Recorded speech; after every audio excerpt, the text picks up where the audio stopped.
Buen día. Hoy, para variar un poco con respecto a los temas que se han estado viendo, vamos a hacer la introducción del tema de concentración en disoluciones. Y para ello tenemos que poder definir algunos conceptos primero. Para empezar, una disolución puede entenderse como una mezcla homogénea de dos componentes. ¿De acuerdo? ¿Y qué dos componentes son esos? Son el soluto y el disolvente. ¿Y cómo distinguimos entre estos dos componentes en una disolución? Pues el soluto es la especie en menor cantidad y el disolvente es la especie en mayor cantidad. ¿De acuerdo? Es a partir de estos dos conceptos que ya podemos hacer la definición de concentración. La concentración se puede entender como un parámetro que nos indica la cantidad de soluto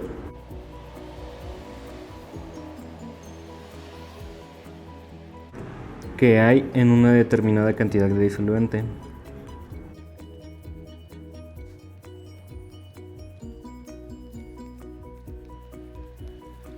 ¿De acuerdo? Entonces la definición de concentración es a partir de los conceptos de soluto y de disolvente. ¿Sí? Ya con esa definición un poco simple, ya podemos partir a ver las diferentes unidades de concentración que hay para diferentes casos. Vamos a agruparlas en dos categorías principales, que son las unidades basadas en propiedades mesurables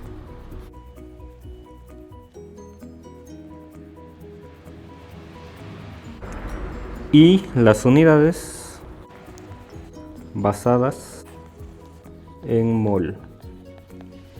¿Va?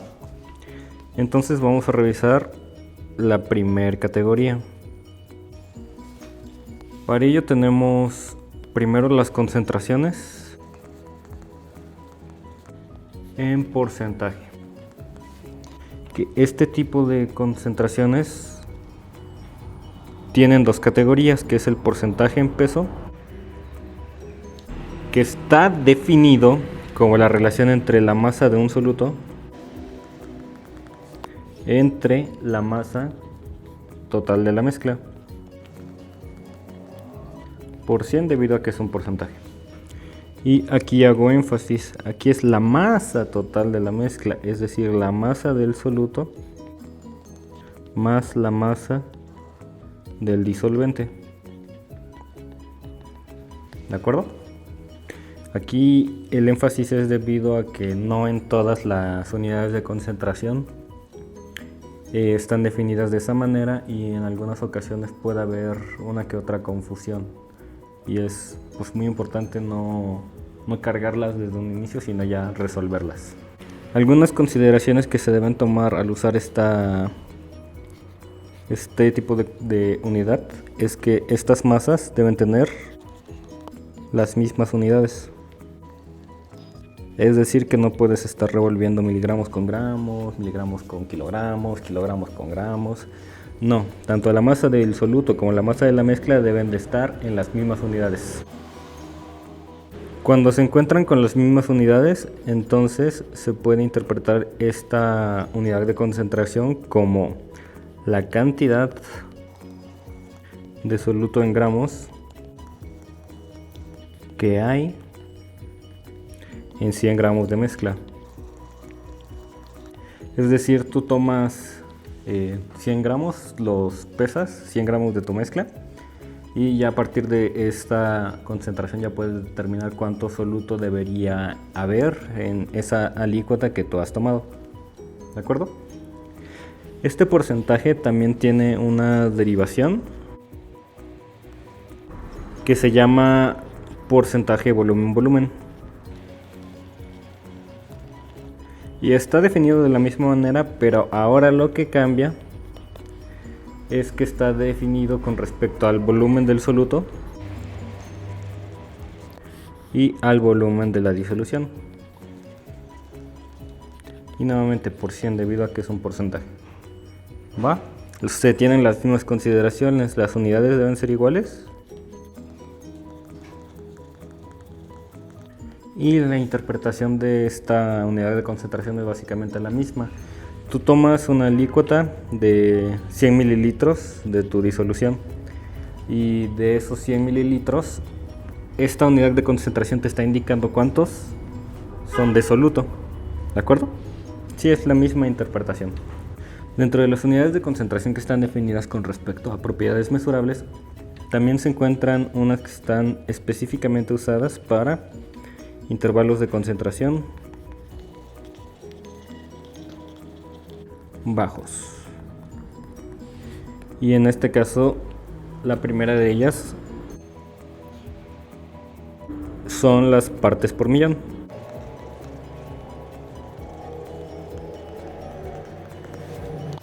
La definición de partes por millón es una relación, al menos inicialmente, que considera las masas tanto del soluto como la masa de la disolución total. ¿De acuerdo? Sin embargo, también se puede hacer una conversión, y eso es debido a que es que estas unidades tienen una característica especial, que es que son muy diluidas. Entonces podemos hacer una aproximación, que sería que la densidad de la disolución es más o menos aproximada a la densidad del disolvente. En los casos que vamos a trabajar, la mayoría de las veces el disolvente va a ser agua. Entonces, la mayoría de las veces la densidad de la disolución a la que vamos a estar refiriendo es A1. Para este caso de ppm, esta aproximación de que la densidad de la disolución sea aproximadamente 1 nos sirve para hacer la definición también de esta unidad considerando los miligramos de soluto, pero también el volumen de la disolución. Se hace este cambio debido a esta consideración que mencionamos anteriormente. De no ser así, no sería correcto hacerla, ¿de acuerdo? Y de las mismas ppm se puede derivar otra unidad de concentración que está pensada para diluciones aún más diluidas, que son las partes por billón, que ya en este caso el equivalente de las definiciones que tomamos de ppm sería con microgramos de soluto sobre kilogramos de disolución y microgramos de soluto sobre litro de disolución, ¿de acuerdo? Y ya habiendo visto las unidades con respecto a las propiedades mesurables, hay que identificar en qué casos se ocupan. Y es que este tipo de unidades son bastante comunes en normativas, en procedimientos estándar y esto porque es así. Tienen una ventaja y es que facilitan la interpretación y la comparación.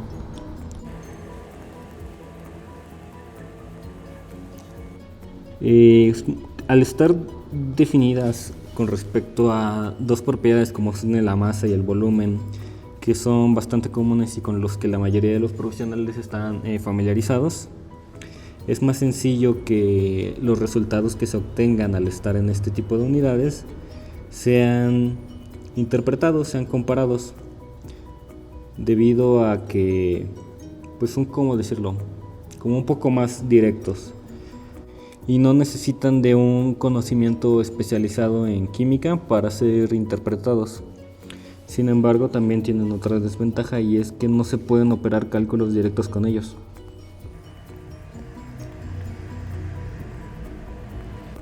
¿De acuerdo? Usualmente no se pueden operar cálculos debido a que no consideran ninguna estequiometría, no consideran la masa molar de ningún soluto, de ninguna disolución. Y entonces, incluso para hacer las operaciones que se pueden llegar a hacer, tienen que pasar primero por unas ligeras conversiones. Pero de ser así, es más conveniente trabajar directamente con las unidades que están pensadas para operar cálculos químicos. Y entonces pues ya vamos a presentarlas, ¿de acuerdo? Las unidades definidas con respecto al mol. ¿Va? Primero pues se tiene que saber qué es un mol. Y este se puede definir como el número de Avogadro de partículas. Llámese moléculas, átomos, lo que sea. Y ese número de Avogadro es 6.022 por 10 a la 23. ¿De acuerdo? ¿Y para qué? ¿De qué nos sirve esta definición? Y es que en la tabla periódica cada elemento tiene una masa relacionada.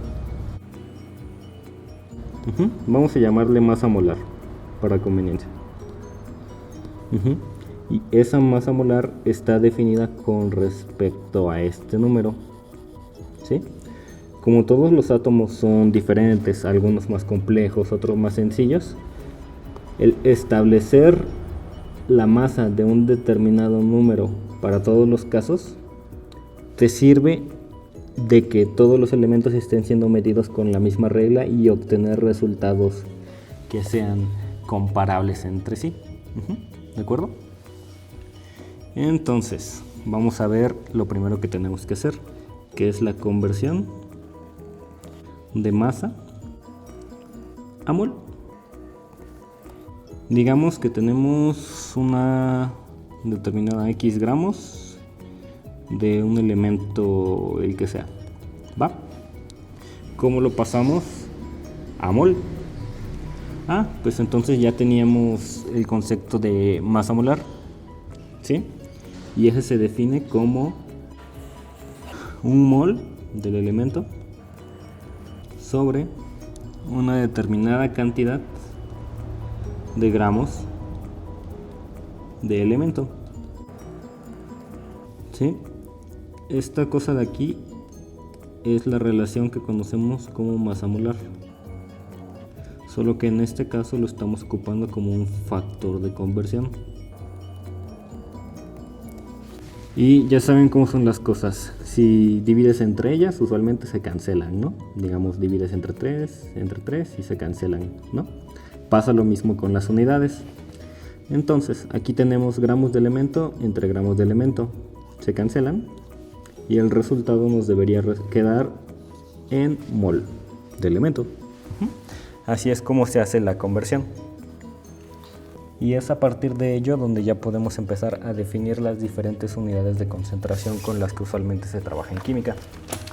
La primera de ellas y la más conocida, además de la más usada, es la molaridad, que está definida como los mol de soluto entre un litro de disolución. Sí, pues es la más usada, no tiene gran ciencia, pero aquí vuelvo a destacar, es el volumen total. Es el volumen que contribuye al disolvente más el volumen que contribuye al soluto, ¿de acuerdo? También tenemos otra unidad que se llama molalidad.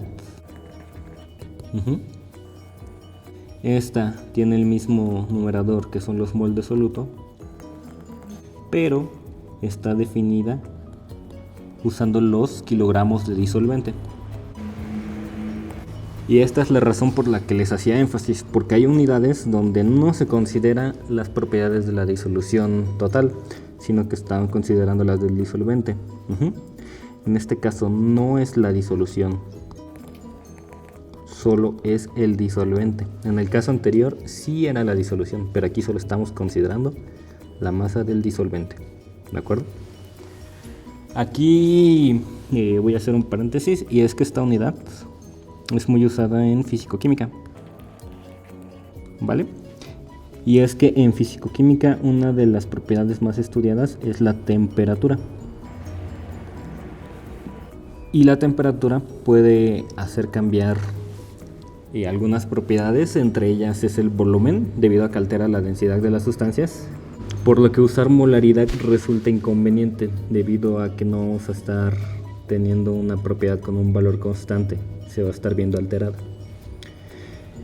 Es por ello que ya decidimos usar la temperatura, la molaridad, para estudiar la temperatura, debido a que no importa cuánto aumentemos, cuánto alteremos, cuánto bajemos la temperatura, la masa del disolvente debería seguir siendo la misma. Esta no se ve alterada de ninguna manera, ¿de acuerdo? Nos da una unidad de concentración que, al menos que el experimento indique lo contrario, siempre se va a mantener constante. Entonces también por eso es importante que la conozcamos. También tenemos otras unidades, una que se llama formalidad. Esta es prácticamente igual que la molaridad. Sin embargo, está pensada para ser usada cuando se está hablando de electrolitos, ya sean fuertes o débiles. Y esto es debido a que al ser electrolitos se disocian en otras especies y como tal en la disolución no se encontraría la especie original que nosotros estamos añadiendo. Por ejemplo, tenemos el cloruro de magnesio 2, que puede disociarse en magnesio 2+, y en cloruro, ¿de acuerdo? En disolución acuosa. Tú agregas una determinada cantidad inicial del compuesto sólido, ¿no? Y tú dices que ese tiene una determinada concentración, ¿no? Una vez que este se disocia, este prácticamente ya no está en la disolución. Al ser un electrolito fuerte, ya todo se encuentra como cationes o como aniones. Entonces no sería correcto estar diciendo que es la molaridad de tu disolución de cloruro de magnesio es la misma que añadiste en un inicio. Para ello se usa la formalidad, para que no importa cuál sea el comportamiento que tu compuesto tenga en disolución, tú te estés refiriendo a la que añadiste inicialmente, ¿vale? Normalmente esta unidad es un poco ignorada, pero pues como tal lo correcto siempre que se trabaje con electrolitos sería decir la concentración formal. Llámese electrolitos como pueden ser sales, como pueden ser ácidos, debido a que estos se disocian, aunque no completamente para el caso de los ácidos débiles, al igual las bases, o sea, toda especie que se disocie. Si se quiere hablar de la concentración inicial que se añadió, normalmente deberíamos usar la formalidad, ¿vale? Y ya por último tenemos otra unidad de concentración que se llama normalidad. Y esta unidad de concentración tiene la particularidad de que considera la capacidad de reacción de tu compuesto.